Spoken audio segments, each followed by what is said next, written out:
আজকের এই গল্পটা আচ্ছা গল্প বলবো নাকি এক চিলিং ন্যারেটিভ বলবো এখানে আমরা এমন এক কাহিনীর গভীরে ঢুকব যেখানে নভেম্বরের ওই শান্ত ঠান্ডা বাতাসের সাথে মিশে আছে একটা অজানা ভয় মানে যেখানে প্রেম আর আতঙ্ক একে অপরের ছায়া হয়ে ওঠে গল্পের পরিবেশটা ঠিক এই রকমই ভাবুন তো বাতাসে একটা হালকা ঠান্ডা ভাব কুয়াশার প্রথম ছোঁয়া আর শহরের এত কোলাহলের মধ্যেও কেমন যেন একটা অদ্ভুত নিস্তব্ধতা কিন্তু এই শান্ত পরিবেশেই জন্ম নিচ্ছিল একটা অস্কুর রহস্য যা খুব তাড়াতাড়ি সামনে আসতে চলেছে চলুন তাহলে গল্পটা শুরু করা যাক আমাদের গল্পের যে মেন ক্যারেক্টার তার নাম রাকেশ তো ওর কাছে নভেম্বর মাস মানেই পরীক্ষার চাপ আর আর এক ঝলক ভালোবাসার অপেক্ষা আর ওর জীবনের সেই প্রেমটা শুরু হয়েছিল একদম অপ্রত্যাশিতভাবে একটা জেরক্সের দোকানে দিনটা ছিল ২২শে নভেম্বর এই তারিখটা এটা মনে রাখাটা খুব জরুরি কারণ রাকেশের জীবনের ভালো আর খারাপ দুটো অধ্যায়েরই শুরু কিন্তু এখান থেকে ঠিক এই দিনেই ও প্রথমবার মৌমিতাকে দেখেছিল মায়া জেরক্সের দোকানে ঢুকেই রাকেশের চোখটা আটকে গেল জাস্ট এক মুহূর্তের জন্য মনে হলো যেন চারপাশের সব শব্দ সব থেমে গেছে ও শুধু দেখছে একটা মেয়ে দাঁড়িয়ে আছে যার খোলা চুল কাঁধ ছুঁয়ে আছে আর মেয়েটার চশমার পিছনে ছিল দুটো বড় বড় চোখ মানে এমন চোখ যেন কত না বলা কথা জমে আছে সেখানে হয়তো নোটসের দিকেই তাকিয়েছিল কিন্তু রাকেশের মনে হচ্ছিল না ও যেন অন্য কোনো পৃথিবীর দিকে তাকিয়ে আছে আর ওর ঠোঁটের কোণে ছিল একটা চাপা স্নিগ্ধ হাসি এই শান্ত কোমল মুখটাই এটাই রাকেশকে প্রথম দেখায় মুগ্ধ করে দিয়েছিল এই ছিল মৌমিতা এরপর ওদের গল্পটা যেন নিজে থেকেই লেখা হতে শুরু করল মানে জেরক্সের দোকানে ওই সামান্য কথা বলা থেকে শুরু করে লাইব্রেরিতে ঘণ্টার পর ঘণ্টা একসাথে পড়া ক্লাসের বাইরে দাঁড়িয়ে গল্প করা নভেম্বরের ওই ঠান্ডা হাওয়ায় ওদের বন্ধুত্বটা কখন যে একটা সিনেমার মতো প্রেমে বদলে গেল ওরা নিজেরাও ঠিক টের পায়নি কিন্তু সিনেমার মতো সুন্দর এই গল্পেও খুব তাড়াতাড়ি একটা ফাটল ধরতে শুরু করল রাকেশ আস্তে আস্তে বুঝতে পারছিল যে মৌমিতার ওই হাসির আড়ালে কোথাও একটা গভীর অজানা ভয় লুকিয়ে আছে যেমন ধরুন রাতে ফোনে কথা বলতে বলতে মৌমিতা হঠাৎ চুপ করে যেত জানালার দিকে তাকিয়ে থাকত আর ফিসফিস করে বলতো কিছু না মনে হলো কেউ ডাকল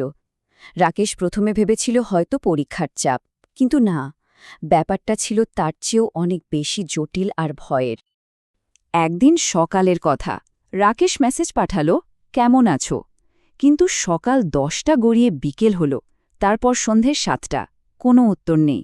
রাকেশ ভাবল আচ্ছা হয়তো ব্যস্ত আছে কিন্তু এরপর যা ঘটল সেটা ছিল একেবারেই অপ্রত্যাশিত মাঝরাতে ঠিক ১:১৭ মৌমিতার ফোন এলো আর ওই ফোন কলটাই ছিল সব পরিবর্তনের শুরু পরের দিন কলেজে গিয়ে রাকেশ যে মৌমিতাকে দেখল তার পরিবর্তনটা ছিল সাংঘাতিক মানে যে মেয়েটার কণ্ঠ ছিল এত মোলায়েম তার গলা এখন অস্বাভাবিক রকমের ফাঁপা সিনেমার মতো সুন্দর মুখটা কেমন ফ্যাকাশে হয়ে গেছে চোখের নিচে গভীর কালি আর সেই উষ্ণ হাসি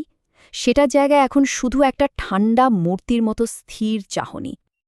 মৌমিতার ওই ফাঁপা গলার স্বর শুনে রাকেশের শিরদাঁড়া দিয়ে একটা ঠান্ডা স্রোত বয়ে গিয়েছিল ওর মনে হয়েছিল এটা মৌমিতার গলা নয় যেন কেউ ওর ভেতর থেকে কথা বলাচ্ছে এই অনুভূতিটাই ছিল ভয়ের আসল শুরু তো সেই রাতের ফোন কলের পর এবার সত্যিটা সামনে আসার সময় হয়ে গিয়েছিল রাকেশ যখন মৌমিতার সাথে দেখা করল তখন ও এমন এক অন্ধকার স্বীকারোক্তির মুখোমুখি হল যা ওদের জীবনটা চিরকালের জন্য বদলে দেয় আর দেখা করার জন্য মৌমিতা যে জায়গাটা বেছে নিয়েছিল সেটাও ছিল বেশ অদ্ভুত কলেজের লাইব্রেরির পেছনের একটা অন্ধকার নির্জন করিডর মানে যেখানে সচরাচর কেউ আসে না পরিবেশটাই ছিল কেমন থমথমে আর অস্বস্তিকর আর সেইখানেই মৌমিতা ওর ভয়ের কারণটা প্রথমবার প্রকাশ করল ও কাপা গলায় বলল জানো ২২ নভেম্বরের পর থেকে আমি ওকে বারবার দেখতে পাচ্ছি হ্যাঁ সেই ২২ নভেম্বর যেদিন ওদের প্রথম দেখা হয়েছিল সেদিন জিরক্সের দোকান থেকে ফেরার পথে মৌমিতা একা ছিল হঠাৎ ওর মনে হল পেছনে কেউ হাঁটছে ও ভয় পেয়ে ঘুরে তাকাল আর ওকে দেখতে পেল সেই সত্তাটা ওর দিকে তাকিয়ে শুধু একটু হেসেছিল, একটা শীতল, অর্থহীন হাসি। রাকেশ যখন কাপা গলায় জিজ্ঞেস করল, কে কে ছিল ওটা, মৌমিতার উত্তরটা ছিল একেবারে হাড়হিম করা। ও বলল, ও মানুষ ছিল না, ও তো সেই ছেলেটা। এই কথাটার মধ্যে লুকিয়েছিল এক ভয়ঙ্কর, অসম্পূর্ণ রহস্য। আর এখান থেকেই গল্পটা একটা চূড়ান্ত ভয়ের দিকে মোড় নেয়। মৌমিতার ওই স্বীকারোক্তির পর যা যা ঘটল তা ছিল অন্ধকার থেকে আসা একটা সরাসরি আমন্ত্রণ আর একটা শেষ হুঁশিয়ারি। মৌমিতার কথাগুলোর মধ্যে ছিল একটা চূড়ান্ত অসহায়ত্ব। ও বুঝতে পারছিল যে ও একটা অশুভ শক্তির হাতে আটকা পড়ে গেছে, এমন একটা শক্তি যা ওর ছায়ার মতোই ওর সাথে মিশে গেছে। আর নিজের ছায়া থেকে তো পালানো যায় না, তাই না? এরপর মৌমিতা রাকেশের হাতটা শক্ত করে ধরে বলল, আমার একটা কথা শোনো, যদি কাল কাল আমাকে খুঁজে না পাও তাহলে বুঝে নিও ও আমাকে নিয়ে গেছে। কিন্তু সবচেয়ে ভয়ের কথাটা ছিল একদম শেষে, যে কথাটা শুনে রাকেশের রক্ত জমে গিয়েছিল। মৌমিতা ফিসফিস করে বলল, ও ও চাইছে তোমার সাথেও কথা বলতে। আর এই কথাগুলো বলার সাথে সাথেই একটা বরফ শীতল হাওয়া বয়ে গেল, আর করিডরের সব আলো